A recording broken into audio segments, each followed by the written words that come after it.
Hello, my name is Bill Lewis. I was one of the original Stuckists. There were 13 of us who were founder members of the Stuckist movement. Stuckism was the first remodernist movement, and I think we've given birth to both Stuckist and remodernist groups all over the world.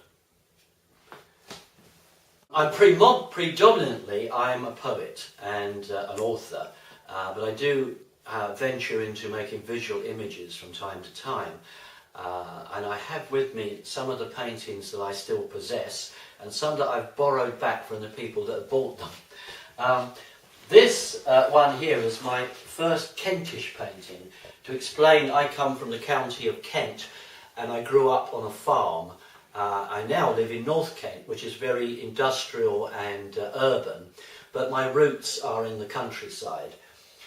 This is called The Dream in the Orchard, and that strange looking building you see back there is what we call in Kent an oast house. An oast house is a kiln where you dry hops for making beer, and one of the famous things from Kent was Kentish hops and fruit. We were famous for fruit orchards and hop gardens, and beer all over the world often has Kentish hops in it, and as you see there's an apple orchard here.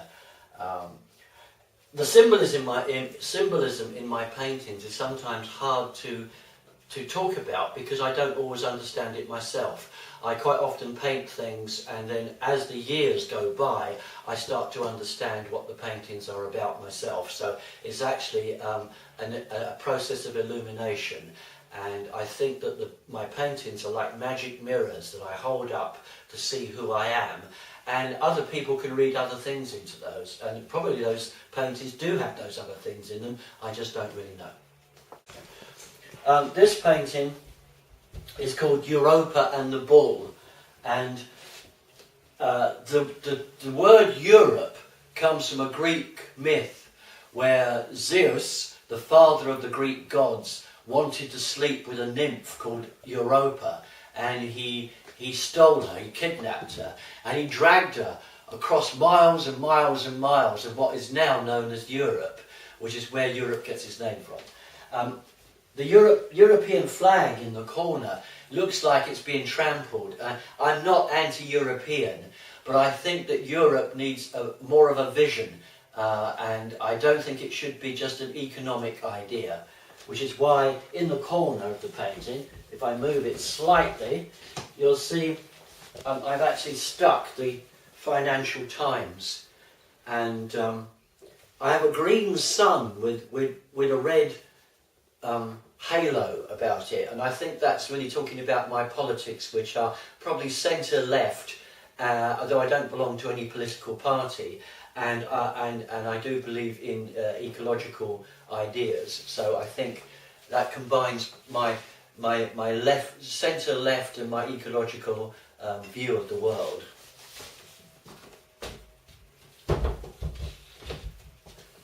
These last two paintings I'm going to show you here of this series are both Kentish paintings as well. This one is called Summer Ghosts, and it could be my father actually with that shotgun, and there's some more oast houses in the corner, and my father is dressed in the way that rural working class men would have dressed in that time, wearing a cloth cap. They always wore these flat cloth caps, and you can see there's a fox in the distance walking away, and foxes seem to turn up a lot in my poems and stories as well. And this one I think is pretty much a portrait of my father, though I don't actually remember what his face looks like anymore, because there are no photographs of my father at all. My father didn't believe in cameras, and he, like a lot of rural people, he would not have his photograph taken.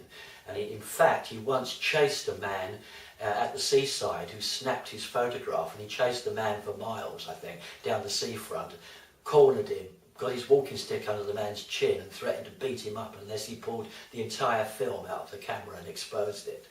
But here you see my father with a sheep on his shoulders, so that would have been in the lambing time. And this other small painting here is of a woman soldier in Nicaragua In 1989, I gave some poetry readings in Nicaragua to support the revolution against the American aggression there. The United States was supporting the Contras, who were ex-members of the former dictator's National Guard. And lots of people were defending their villages, and this woman is defending her village. She's got a Kalashnikov there, as you can see. But it's got a kind of gentleness about it as well, because I've got a hummingbird there, and this hummingbird is putting its beak into an orchid. The actual painting is called The Dream of the Purple-Crested Hummingbird. This larger painting here it is based on a famous Muslim saint called Rabia.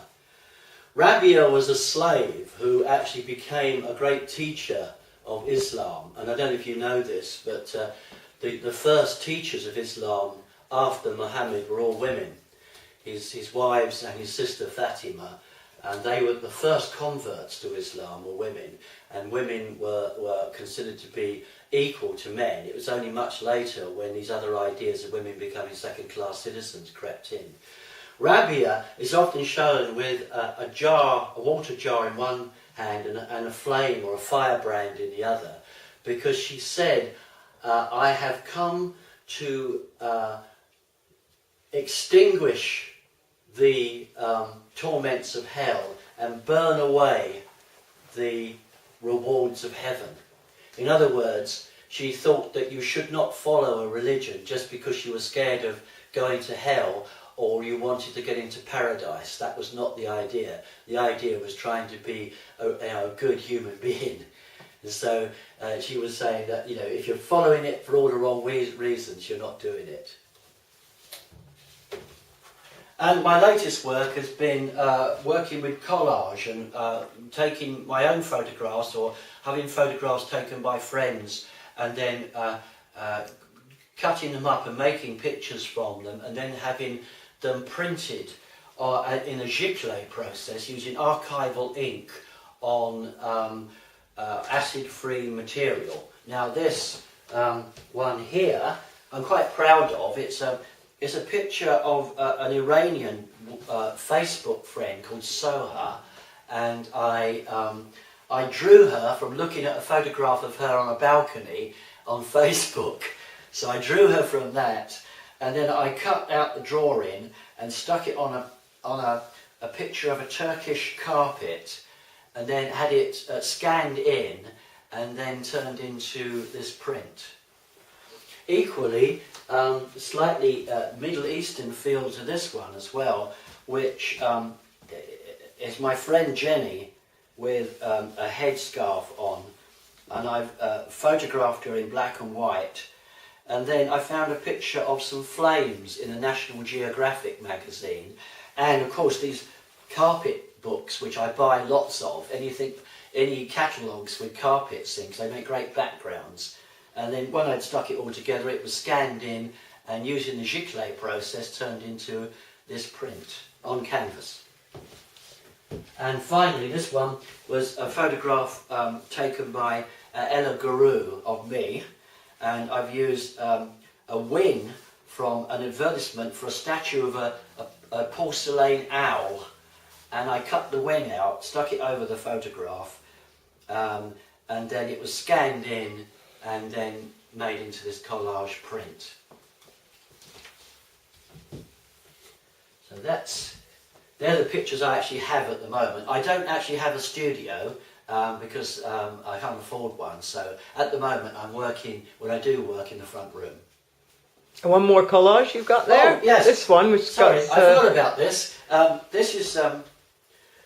This was taken from some old hand-coloured pictures of Japanese prints, and then this gentleman here had a cart with this amazing amount of stuff on it, but I've added to it a leg, a woman playing a musical instrument, a tattooed arm, a face, and then I've cut the whole thing out, glued it, and then glued it onto a background, which was, all of these things came from the same kind of print, so they all merge together really well. And I think if you're making collages, you do need to find things that work together. It's not as easy as it sounds, just sticking things together. And this is called The Merchant of Unusual Desires. He's the merchant. Many people have tried to buy this painting from me, but I won't sell it because I gave it to my wife Anne and it's hers. And I think the last offer that somebody came round the house, they said, "Oh, I'll give you £600 cash now if you want it." And I said no. And the guy kept going up, but I wouldn't sell it. It's called Night Ride. It's a woman riding a rocking horse, as you can see, through a forest at night. But the forest doesn't look really real, does it? It looks like it could be just wallpaper. I always paint my skin tones by painting turquoise on, and it's got to be really good quality turquoise. And then I put titanium, flesh-coloured titanium over the top, and then I rub bits of it off. And I find that when you get a shadow coming through like that, it's a lot better than painting the shadow on top for some reason.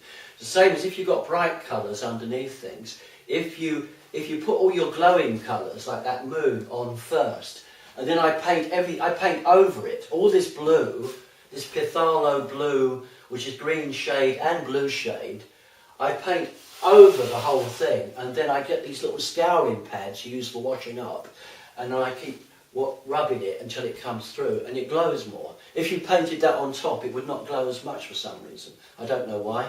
Funnily enough, I learned that trick by reading some books by Leonardo da Vinci.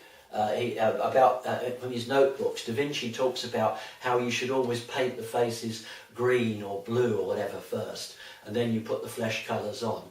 And because he was using oils, I don't use oils, I only use acrylics, so I'm using water sometimes if I need to get things off, but he was using, thinned out oil, I guess. So, but I think that's really important to try and get that kind of glowing skin colour that you get, because human skin is not just one colour.